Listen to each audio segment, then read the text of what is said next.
నల్గొండ జిల్లా వార్తలు ఒకసారి చూద్దాం. నల్గొండ జిల్లా దేవరకొండ నియోజకవర్గంలో ధాన్యం కొనుగోలు కేంద్రాలను పరిశీలించారు దేవరకొండ మాజీ ఎమ్మెల్యే రవీంద్ర కుమార్ నాయక్. ఎక్కడికక్కడ కూడా ధాన్యం కొనుగోలు జరగక రైతులు ఇబ్బంది పడుతున్నారంటూ కూడా ఆయన ఆగ్రహం వ్యక్తం చేయడం జరిగింది. ధాన్యం కొనుగోలు జరపకుండా అధికారులు నిమ్మకు నీరెత్తినట్లుగా వ్యవహరిస్తున్నారంటూ కూడా ఆయన ఆగ్రహం వ్యక్తం చేశారు. ప్రధానంగా సన్నధాన్యం కొనుగోలు చేయకుండా రైతులు ఇబ్బంది పెడుతూ ఉన్నారు. అకాల వర్షాలు వస్తూ ఉన్నాయి, ధాన్యం అంతా కూడా తడిసి మొలకలు వస్తూ ఉంటే అధికారులు చౌత్యం చూస్తున్నారంటూ కూడా ఆయన ఆగ్రహం వ్యక్తం చేశారు. ఒక్క దేవరకొండ నియోజకవర్గంలోని 50 కొనుగోలు కేంద్రాల్లో ఎక్కడ కూడా ధాన్యం కొనుగోలు సరిగ్గా జరగట్లేదు. లారీల కొరత ఉంది, గన్నీబాగుల కొరత ఉంది, హమాలీలు రాకపోవడంతో ధాన్యం కొనుగోలు నిలిచిపోయాయని కూడా ఆయన ఆగ్రహం వ్యక్తం చేశారు. ఇప్పటికైనా సరే అధికారులు చర్య తీసుకొని వెంటనే ధాన్యం కొనుగోలు జరపాలంటూ కూడా రవీంద్ర కుమార్ ఈ సందర్భంగా డిమాండ్ చేశారు. యాదాద్రి భువనగిరి జిల్లా వార్తలు ఒకసారి చూద్దాం. యాదగిరిగుట్ట లక్ష్మీ నరసింహస్వామివారి క్షేత్రంలో జయంతి ఉత్సవాలు పరిసమాప్తమయ్యాయి. 3 రోజుల పాటు కూడా అంగరంగ వైభవంగా కన్నుల పండుగగా ఈ వేడుకలు నిర్వహించారు అర్చకులు. ఈరోజు మహాపూర్ణాహుతి, స్తంభోద్వాడి పూజా కార్యక్రమాలతో ఈ కార్యక్రమాలకు పరిసమాప్తి చేయడం జరిగింది. 3 రోజుల పాటు కూడా స్వామివారు అందంగా అలంకరింపబడి ఉదయం సాయంత్రం వేళల్లో తిరుమాడ వీధుల్లో ఊరేగుతూ భక్తులకు దర్శన భాగ్యం కల్పించారు. ఈ 3 రోజుల పాటు కూడా తిరుపవై కార్యక్రమాలతో స్వామివారి యొక్క జన్మ నక్షత్రం, అదేవిధంగా గిరి ప్రదర్శన కార్యక్రమాలతో యాదాద్రి ఆలయం అంతా కూడా ఆధ్యాత్మిక శోభ సంతరించుకుంది. 3 రోజుల పాటు పెద్ద ఎత్తున భక్తులు పాల్గొని ఈ జయంతి ఉత్సవాల్లో పాల్గొన్నారు.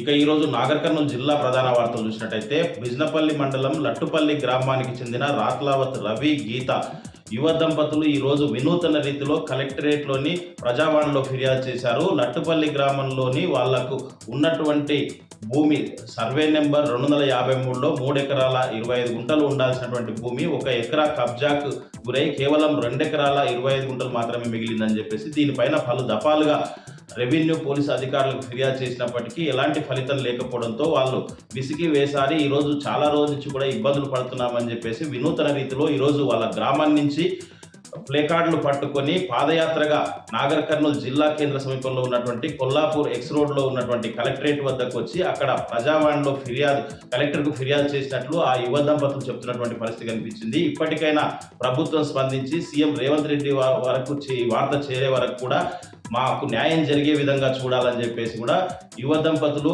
రవి గీత కోరుకుంటున్నటువంటి పరిస్థితి అయితే కనిపిస్తా ఉంది. మరొక వార్త చూసినట్టయితే నాగర్ కర్నూలు జిల్లా బల్మూరు మండలం సీతారాంపురం నుంచి తోడేళ్లగడ్డ తెల్దిరి గుడిసెలకు వెళ్ళేటువంటి రోడ్డును మట్టి రోడ్డు ఉందని చెప్పేసి సంవత్సరం క్రితం బీటీ రోడ్డుగా మారుస్తామని చెప్పేసి కంకర వేసి వదిలిపెట్టడంతో ఆ రోడ్డు గుండా ప్రయాణించాలంటే, నడవాలంటే, వాహనాల పైన వెళ్ళాలంటే ప్రమాదభరితంగా మారిందని చెప్పేసి ఎన్నో యాక్సిడెంట్లు అవుతున్నాయని చెప్పేసి తండాలకు వెళ్ళాలంటేనే అనేక ఇబ్బందులు ఎదురవుతున్నాయని చెప్పేసి కూడా ఆ తండాల్లో ఉండేటువంటి గ్రామస్తులు, గ్రామ ప్రజలు ఆవేదన వ్యక్తం చేస్తున్నటువంటి పరిస్థితి కనిపిస్తూ ఉంది. ప్రభుత్వం హడావిడిగా రోడ్డు వేస్తామని చెప్పేసి కంకర పరిచి వదిలేశారని చెప్పేసి ఇప్పటికైనా ప్రభుత్వం స్పందించి, స్థానిక ఎమ్మెల్యే స్పందించి ఆ రోడ్డును పూర్తి చేయించాలని చెప్పేసి, లేని పక్షంలో మాకు అనేక ఇబ్బందులు అవుతున్నాయి కాబట్టి మేము ఆ రోడ్డు పూర్తి కాకపోతే పెద్ద ఎత్తున ఆందోళనకు దిగుతామని చెప్పేసి కూడా ఆ తండా గ్రామస్తులు చెప్తున్నటువంటి పరిస్థితి కనిపిస్తూ ఉంది. మరొక వార్త చూసినట్టయితే నాగర్ కర్నూలు జిల్లా తాడూరు మండలం సిరిసవాడ గ్రామంలో ఉన్నటువంటి శ్రీ లక్ష్మీ నరసింహస్వామి ఆలయంలో జయంతి ఉత్సవాలు ఎంతో కన్నుల పండుగగా జరుగుతూ ఉన్నాయి. ఈ బ్రహ్మోత్సవాల సందర్భంగా 4 రోజుల పాటు అనేక కార్యక్రమాలు చేస్తూ ఉన్నారు. నిన్న శ్రీ లక్ష్మీ నరసింహస్వామి కళ్యాణ మహోత్సవం ఎంతో కన్నుల పండుగగా జరిగింది. ఈ కళ్యాణ మహోత్సవానికి భక్తులు భారీ సంఖ్యలో హాజరై మొక్కులు తీర్చుకున్నారు. ఈరోజు తెల్లవారుజామున తేరు రథోత్సవానికి కూడా భారీ సంఖ్యలో భక్తులు హాజరై మొక్కులు తీర్చుకున్నటువంటి పరిస్థితి కనిపించింది. 4 రోజుల నుంచి కూడా లక్ష్మీ నరసింహస్వామి వారి ఆలయంలో ప్రత్యేక పూజలతో పాటు అనేక కైంకర్య కార్యక్రమాలు జరుగుతూ ఉన్నాయి. దీనికి గ్రామం నుంచే కాకుండా సుదూర ప్రాంతాల నుంచి కూడా భక్తులు విచ్చేసి తమ మొక్కులు తీర్చుకున్నటువంటి పరిస్థితి అయితే కనిపిస్తూ ఉంది.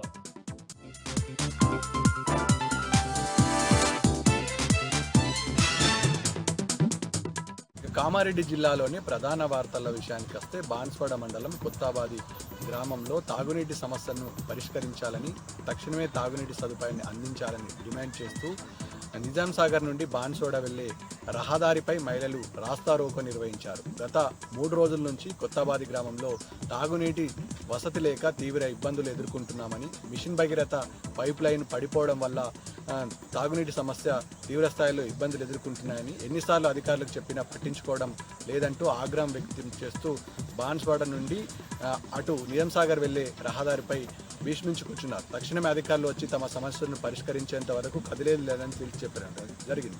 ఈ నేపథ్యంలో పూర్తి స్థాయిలో ట్రాఫిక్ జామ్ అయింది.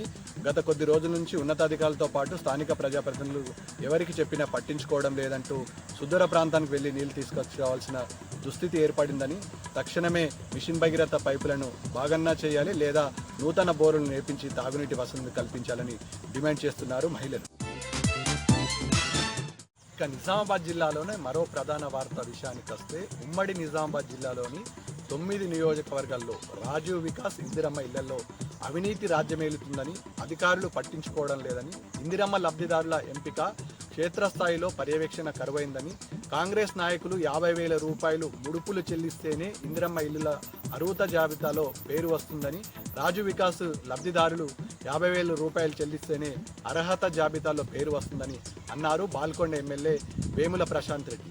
ఇందిరమ్మ ఇళ్లలో తీవ్రంగా గందరగోళంగా తయారైందని, పర్యవేక్షణ పూర్తి స్థాయిలో లేదని, అధికారులు ఏ ఒక్కరు కూడా పట్టించుకోవడం లేదని, 50,000 రూపాయలను ముట్టజెప్పితే కాంగ్రెస్ నాయకులు ఇందిరమ్మ ఇళ్ల లబ్ధి జాబితాలో పేర్లు వస్తున్నాయి తప్ప ఇతర పారదర్శకంగా ఉన్న అధికారులు ఏ ఒక్కరు కూడా పర్యవేక్షణ చేయకపోవడంతో 2 పథకాలు గందరగోళంగా తయారైందని చెప్పారు వేముల ప్రశాంత్ రెడ్డి. ఇదే ఆనవాయితీ కొనసాగితే జిల్లాలో ఉన్నటువంటి బీఆర్ఎస్ క్యాడరు గ్రామాన ఈ ఎంపిక ప్రక్రియ పైన ప్రజల్లో చైతన్యం తీసుకొచ్చి అడ్డుకట్ట వేయాలని డిమాండ్ చేశారు ప్రశాంత్ రెడ్డి.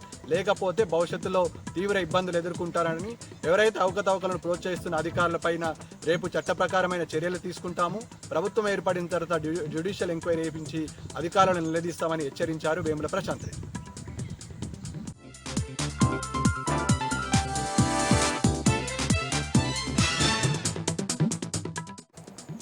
జగిత్యాల జిల్లా నుంచి ఇవాళ వార్తలు ఒకసారి పరిశీలిస్తే, జగిత్యాల జిల్లా కలెక్టర్ సత్యప్రసాద్కు ఇవాళ కొండగట్టు ఆంజనేయ స్వామి భక్తుడు ఫిర్యాదు చేశారు. కొండగట్టు ఆంజనేయ స్వామి దేవస్థానంలో ఎటువంటి వసతులు కూడా లేవు, త్రాగునీరు సౌకర్యంతో పాటు భక్తులకు ఎటువంటి సౌకర్యం కూడా కల్పించట్లేదు.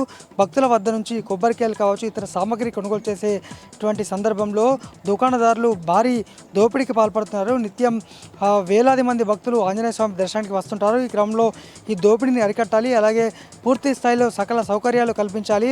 అన్నదాన సత్రానికి సంబంధించి అన్నదానం నిత్యం భక్తులకు ఉచితంగా ఉన్నప్పటికీ కూడా దాన్ని కల్పించట్లేదు. తక్షణమే వీటన్నిటిపైన ఒక చర్య తీసుకోవాలంటూ జిల్లా కలెక్టర్కు చంద్రశేఖర్ అనేటువంటి భక్తుడైతే ఫిర్యాదు చేశాడు. అయితే గతంలో ఇటువంటి ఫిర్యాదులు అనేకం కూడా అందినప్పటికీ ఇప్పటి వరకు ఎటువంటి చర్యలు కూడా తీసుకున్నటువంటి దాఖలు అయితే కనిపించట్లేదు. మరి ఈ నెల 20 నుంచి పెద్ద హనుమాన్ జయంతి ఉత్సవాలు జరుగుతున్న నేపథ్యంలో మరి ఇప్పటికైనా చర్యలు తీసుకుంటారా?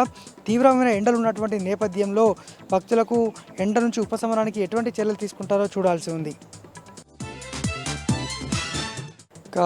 మరొక వార్త, నిన్న ఇటు వైద్యారోగ్య శాఖ మంత్రి దామోదర రాజనరసింహ జగిత్యాల జిల్లాకు వచ్చి జగిత్యాల జిల్లా కలెక్టరేట్లో ఇటు వైద్య ఆరోగ్య శాఖ పైన రివ్యూ నిర్వహించారు. ఆ రివ్యూ నిర్వహించినటువంటి గంట తర్వాతే ఒక పసిబాబు నవజాత శిశువు మృతి చెందడం అయితే కలకలం రేపుతోంది. అయితే వైద్యుల నిర్లక్ష్యమే ఆ బాబు ఒకరు పుట్టినటువంటి ఒక్కరోజు బాబు మృతి కారణము వైద్యుల నిర్లక్ష్యమే అంటూ కూడా ఆయన తండ్రి కృష్ణంరాజు అలాగే తల్లి జ్యోష్ణ ఇద్దరు కూడా సూపరింటెండెంట్తో పాటు అలాగే పోలీసులకు ఫిర్యాదు చేశారు. దీనిపైన పూర్తి స్థాయిలో చర్యలు తీసుకోవాలని కోరారు. మరి ఇటు వైద్యారోగ్య శాఖ మంత్రి రివ్యూ నిర్వహించి మెడికల్ హబ్గా జగిత్యాల తీర్చిదిద్దాలన్నటువంటి చెప్పిన గంటలోపు ఇటువంటి ఘటన జరగడం అయితే కలకలం రేపుతోంది.